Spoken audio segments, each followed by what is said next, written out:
Welcome into the postgame. The Rockets get a huge 114-104 win in Cleveland, a game that felt a bit like a roller coaster ride without much thrilling rides as far as our emotional dips in the first half. Rockets pretty much dominated that game, and you felt like they were up by 30 plus. Then the drama unfolded in the third and early fourth, and the Rockets sort of held on for dear life. But Ben, Aaron Holiday comes up really big in the fourth quarter, and then Sengun closes them out on a night when Kevin Durant really didn't have it going. Well, and it was a weird game from the start, as you mentioned, but I think big picture, Dave, you've got a spreadsheet in which you keep track of expected wins and losses. Yep. For me, this is a really good win. It doesn't matter how you got it. This was a 64-win team from a year ago. You were on the road. On paper, this is one of your most difficult games all year. I know they didn't have Darius Garland and a couple other guys were out as well. Well, the Rockets don't have Tari Eason or Anthony Smith, Fred VanVleet, so I don't think the Rockets are at an injury advantage by any means. So to get this win on the road against a Cleveland team with Donovan Mitchell, and he struggled in the first three quarters, was great in the fourth, had Evan Mobley, had Jared Allen. Before we get to the individual storylines, like this has to be one of the best wins that you can have all year long, strictly from a probability perspective, right? Yeah, I absolutely agree. I mean, it's funny you say that because I actually just updated the spreadsheet, hadn't done it in a couple of games. This puts them right back on track. That Detroit game put them a game behind. This Right. was a game I projected the Rockets to lose, and they pull it out. But yeah, I mean, Rockets 10-3. Their net rating is up there with the elite teams. You got to be excited about where they are. Now, I will say there's a lot to pick apart in this game and a lot of good things as well. But on a night when KD, I believe he finished 6 of 18, I have to Yep. double check the box. The guy who is your closer, really, it was so nice to see Holiday hit big shots in the fourth quarter, and then Sengun sort of play the role of closer and close them out. That just shows you that there's a lot of versatility with the team, and they can beat you in a variety of ways.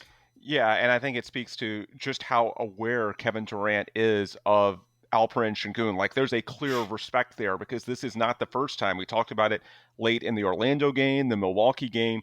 KD, for all of his accomplishments, is willing to take a back seat, especially if Alperen Sengun has it going on, which he did tonight, and KD, for his part, was struggling. So I think that's good awareness by Kevin. It would be easy for someone that's as accomplished as he is, a multi-time champion, former MVP, perennial all-star, to say, hey, this is my time. No, he's increasingly shown a willingness to defer if it's in the best interest of the team. So you give him credit for that. I think down the stretch of the game, when the Rockets had both Sengun and KD out there, they're generally able to get a good shot because the gravity of those two guys, when they're on the floor at once, you can find the matchup that you want, and you should be able to get a pretty good shot unless you do something stupid and turn the ball over.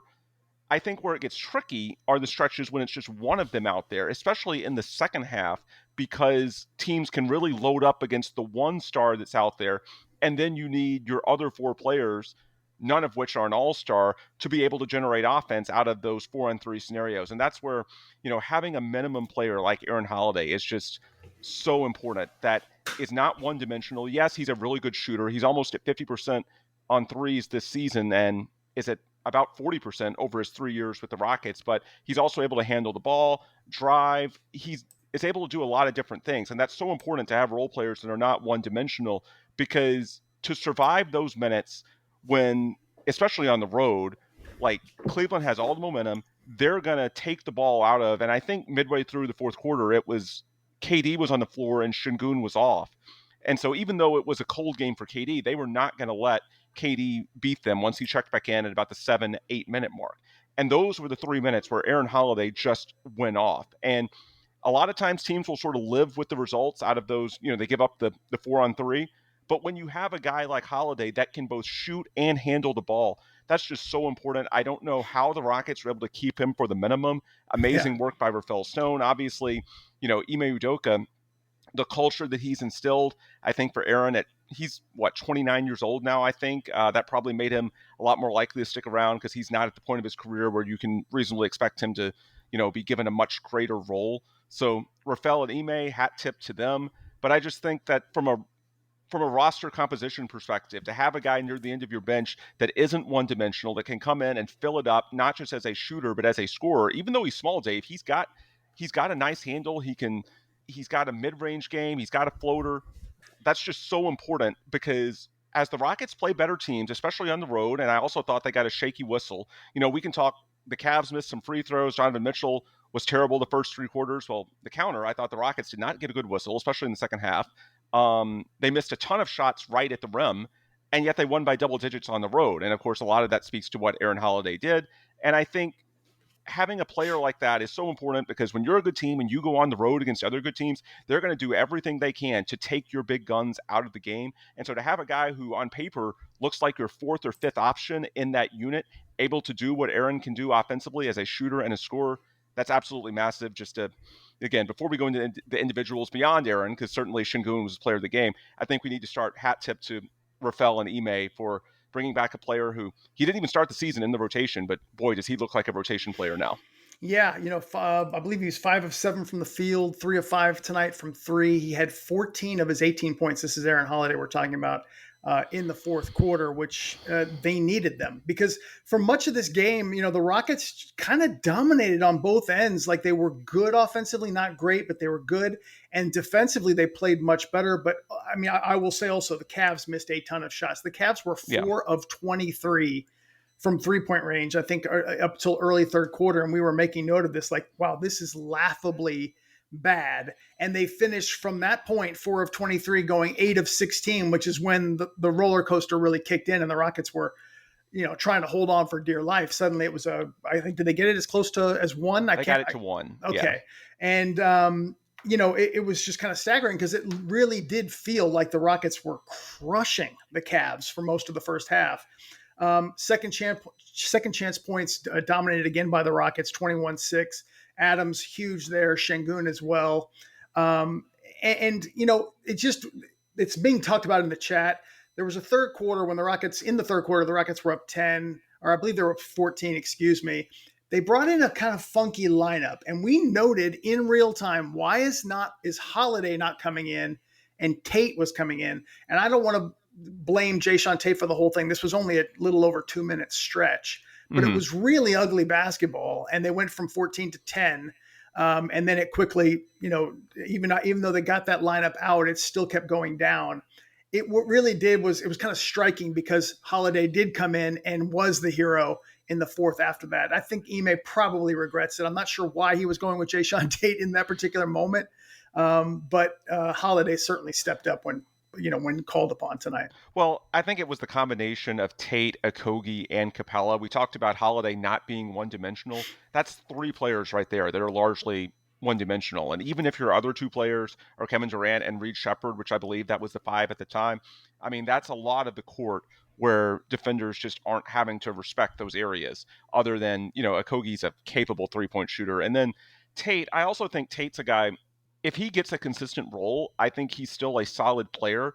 But I think Tate's a classic example of someone who's not great in a pinch because he tends to want to play too hard. And we've seen him the last couple of weeks in these little cameos that he's gotten into foul trouble. He's way too aggressive. And I just think, Tate's a classic guy. If he can settle into the game, but this team is just too deep to give him the type of minutes, barring major injuries. If he can settle into a game, then he'll probably be okay. But if you're asking Tate to go out there and play, 5-10 minutes, I don't know. Like, it's just, for me, his playing style, it's a classic setup where he's probably going to try and do too much. In the last couple of games when he's got in there, he's gotten in foul trouble. And part of what let Cleveland back in the game, they got in the bonus very early in the third and fourth quarters. And so that's something the Rockets, the one benefit of the doubt that I will give to Ime Udoka, I could see, the first half of that game when I think the Cavs had just 40 in the first half and they were at 37 until the final minute of the first half. I could see, I'm sure internally they loved how physical they were playing. And I suspect they wanted to just win that game with physicality and defense. And so in theory, you bring in Tate, Okogie, Capella. That's that type of bruising lineup to where maybe you can, impose your will on the other team, especially because they went to the double big with starting Steven Adams. I'm sure we'll talk about that in a little bit. But I just think it wasn't a great game feel because when the Rockets went to that Tate, Capella, Okogie lineup, I think the lead had already been cut from, it was as large as 22. And I want to say it was down to like 12-ish at that point. So if you were up 20 or you were playing well, I could sort of understand it saying, hey, like I want to just maintain this physical advantage. But given the game flow at that point and that Cleveland was starting to, get into a rhythm offensively, I didn't like it. It struck me as something that maybe Ime and the staff talked about at halftime and said this might work for this particular game. But then the way the third quarter started, it didn't make sense. And so, yeah, it made things a lot hairier than they needed to be. And then Yeah. Donovan Mitchell hit the Rockets with a haymaker. But look, we can go both ways on the what if thing. Like you mentioned, the shots the Cavs missed and Yeah. Donovan being cold the first three quarters. But man, Amen Thompson, like we've talked about it. And to his credit, he finished the game well. In the fourth quarter, he made a couple of big plays down the stretch, but he had some bunnies that he missed again. Steven Adams had a couple. KD went 6 of 18. So there's lots of what ifs both ways. I mean, the bottom Yeah. line, the Rockets did what they needed to do. The middle of the fourth quarter, it was anybody's game, and they went out, and after the Cavs cut it to 1, clearly with a better team down the final 6-7 minutes of the game, winning time. And, it started with Aaron Holiday, but boy, when Alperen Sengun does individually what he did against Evan Mobley, I loved his post-game interview with Vanessa Richardson where, Vanessa asked him Don't back about down from not anybody. backing down, and Sengun's quote was, "I don't back down against anybody." Yeah. And so to go to the rim and use his, physicality and bulk advantage to, he paused, but he also knew that because of the strength, if there was a contest, he could create a little bit of extra space. And those are big boy plays. And that's why I know I'm a broken record on this point, but the whole point guard issue for the Rockets, and tonight they actually had 3 point guards between Amen, Reed, and Aaron Holiday. But for the season as a whole, without Fred VanVleet, that's a first 43 minutes problem. The way they're going to run the offense down the stretch of these games is through KD and Sengun. Tonight it was Sengun. He played better for the game overall, and he played at his absolute best when the game was on the line. So kudos to Alpi. Yeah. This is not a Kevin Durant super team. This is, a two-headed monster. Sengun, what I really was impressed by tonight was his touch around the basket. Yep. I thought it was really good. Yep. I mean, we're coming on the heels of a 30 points and 31 shots game, and this tonight was 10 for 17. The efficiency was up. He just looked very smooth, very comfortable. Mobley did pick him up a lot in the second half. I believe, if I'm remembering the time frame, but they had a lot of Dean Wade or Hunter on him. They were throwing some sort of, wings fours at him. He did a really good job, but he had 12 of his 28 in the fourth. So as to your point, he was the one who closed out the game. Wasn't KD. We'll call KD the closer, but for sure of this team. But tonight, Sengun definitely closed it out. And he also made 8 of his 10 free throws, which is so big because for the season overall, he was at 69% the last 2 years. He's at 74%. His season-long numbers haven't updated yet, so I think they'll probably be closer to 75 after tonight. I mean, that's a noticeable improvement at the rate that he gets fouled, which to his credit, he's also getting to the line more. But the fact that he's shooting free throws at a much higher rate, that makes it a lot easier to buy in that, all these other things like the threes, the touch that we've been talking about, it makes it a lot easier to buy in that it's not just statistical noise, that he actually has gotten better as a shooter, as a finisher with his touch when the free throws are going up as well, because that's something that's, between seasons fairly constant, and he's making them coming off of Eurobasket. We saw him do it there, and it's absolutely translating to the NBA. If he's a 75% shooter instead of a 69% shooter, that's a huge difference, and it paid off down the stretch tonight, especially because, down the stretch of these close games, he's likely going to get fouled. So if you're not having to hold your breath when he goes to the line, that's a big deal, and it makes the Rockets all the more difficult to defend. Absolutely agree. Yeah, he was terrific tonight. Speaking of Miss Bunnies, certainly Adams had a few, but the one late by Jabari where he made that beautiful move and weave through traffic, got all the way to the basket. I'm like, oh, that was incredible, Jabari. And he back ironed the layup. And then they went and quickly scored, and you're like, okay, the game's still going. Although I do contend the biggest individual shot of the game in terms of, and this is nothing other than, let's call it Ben win expectancy. And this is completely arbitrary, but the biggest Ben win expectancy shot of the game was that Jabari 3 from the wing right after Mitchell had hit a crazy shot to bring them within 2. It felt like the crowd was trying to will them on. And when Jabari hit that wing 3, and we've talked about it, Jabari has hit so many big threes in the fourth quarter this year through just 13 games. They're 10-3. So you still have 69 of your 82 games left. And for Jabari to have already done this down the stretch of games, I know he needs to make the layups, and the same could be said for Amen, but yet again, there's Jabari with a massive shot when the game is on the line. Yeah, Jabari tonight, 3 for 6 from 3, team high plus 10. This is, this was not the case in past years. he has definitely grown up and progressed and developed quite a bit, where to the point where you're looking up and there are games where he's leading the team in plus minus. Yeah. A single box plus minus doesn't always tell the story. I will always say that, but he is up there in net rating with everybody else. Yes, he's not doing all the heavy lifting. Obviously, that's KD and Sengun, a lot of that. But even when those guys are off the floor, his lineups are holding up right now. So I got to give kudos to Jabari. He had that little scuffle with Tomlin too, which was great. I thought we were going to see something happen there, but go ahead. And that's potentially useful for the Rockets because you don't have Dylan Brooks anymore. So maybe Jabari, on paper, he's the type of guy who can be that type of enforcer to set the tone. You don't necessarily want your stars to set the tone in case, it gets out of control and somebody gets thrown out. You need a role player to be what Dylan was the last couple of years. And maybe Jabari in year 4 is developing into that. No, I agree with you. The plus minus doesn't lie when it's a sample this large. And I think a lot of it just comes down to he's so well-rounded. Like, there's no clear deficiencies in his game.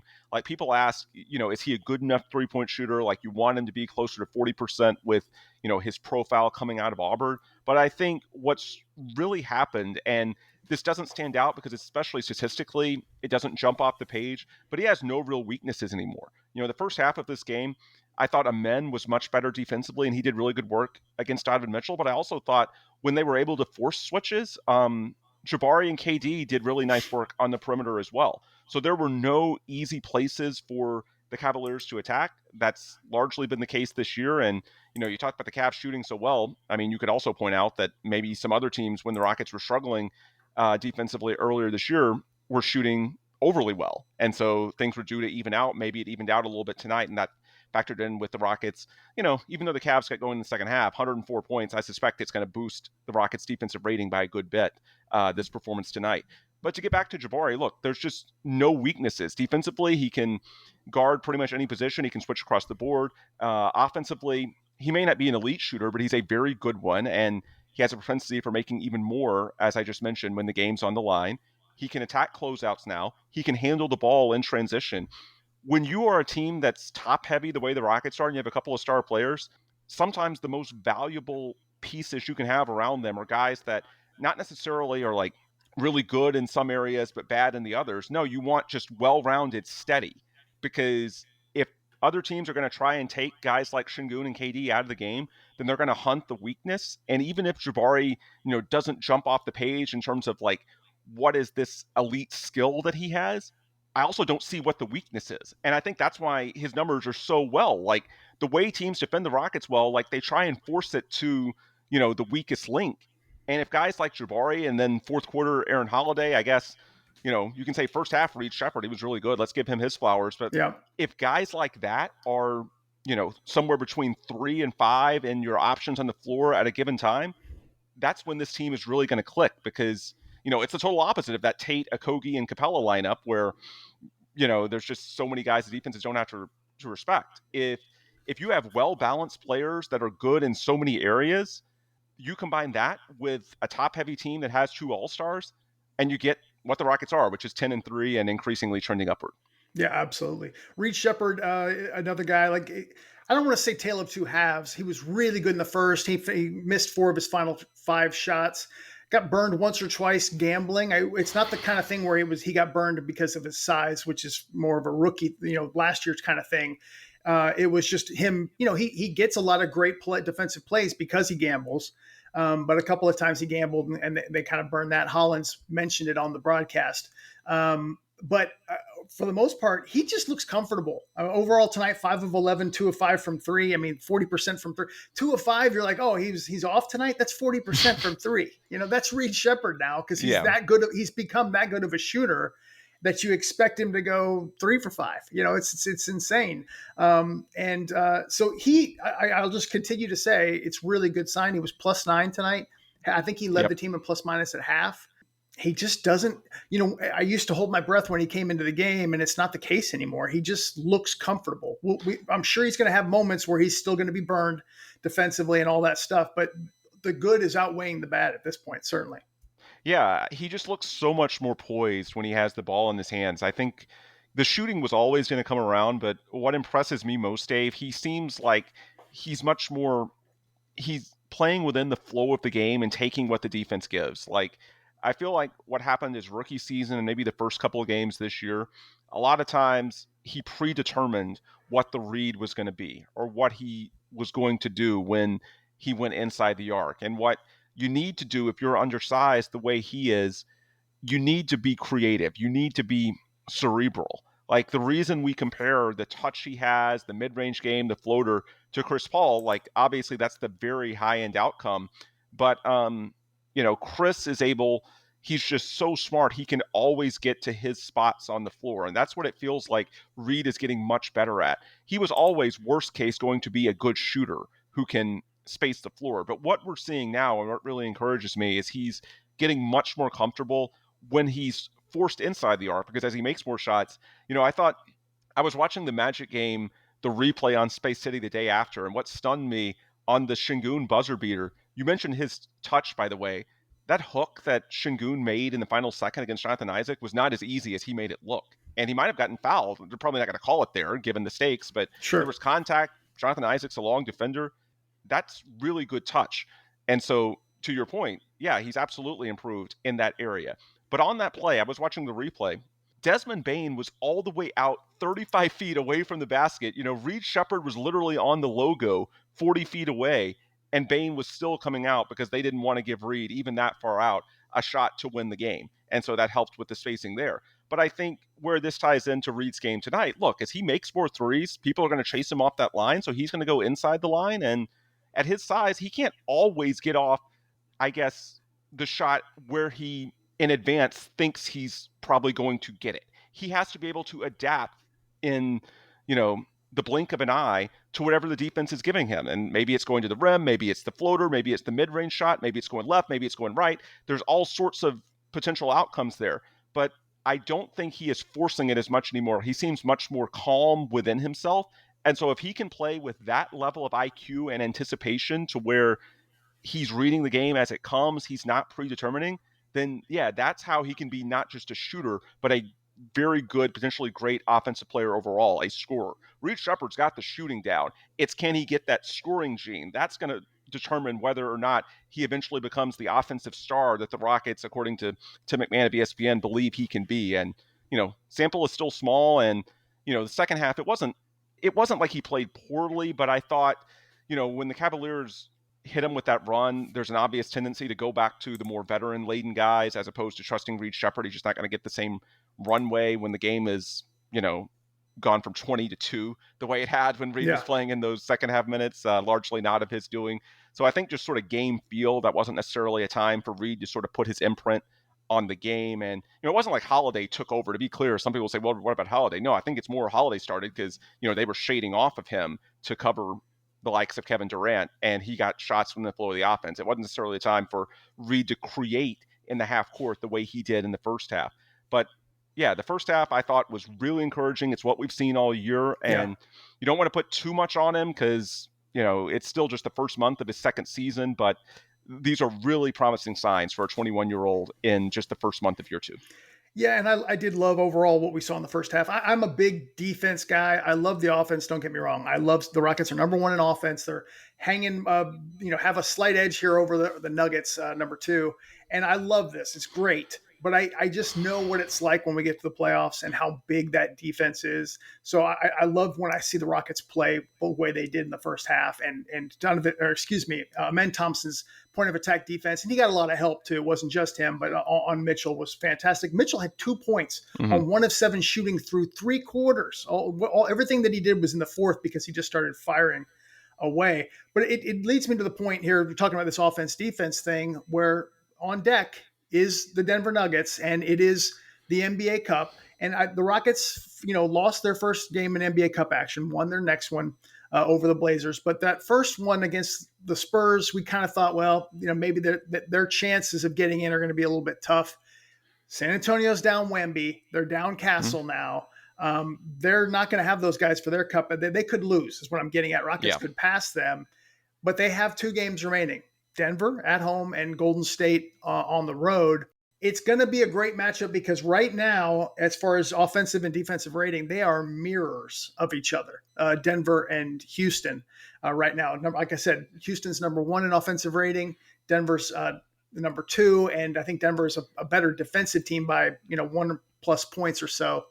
It's going to be really interesting to watch this game. I'm really looking forward to it Friday night. What do you think how this could play out with the Cup, and of course starting with this game Friday?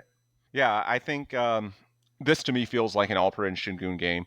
Like so much is going to be focused on the Sengun Jokic, matchup yeah, versus Jokic in the middle. And so I think Sengun typically takes those games against Nikola pretty seriously, and there's added stakes from the Cup this time. And I think it'll be up and down. Both teams are good, but not great defensively. Offensively, the firepower is through the roof. If you're Houston, one of the things that I like, it's still too early to say for sure, but you mentioned a men's defense tonight being a lot better, which I would agree, especially the first 3 quarters. And really, it's five not like the defense steals. on Donovan was bad in the fourth. It's more he just went on a heater and hit some tough step back threes. But if you buy into the idea that a men being the full-time point guard might take away from the juice that he has defensively, I still think that's too early to say.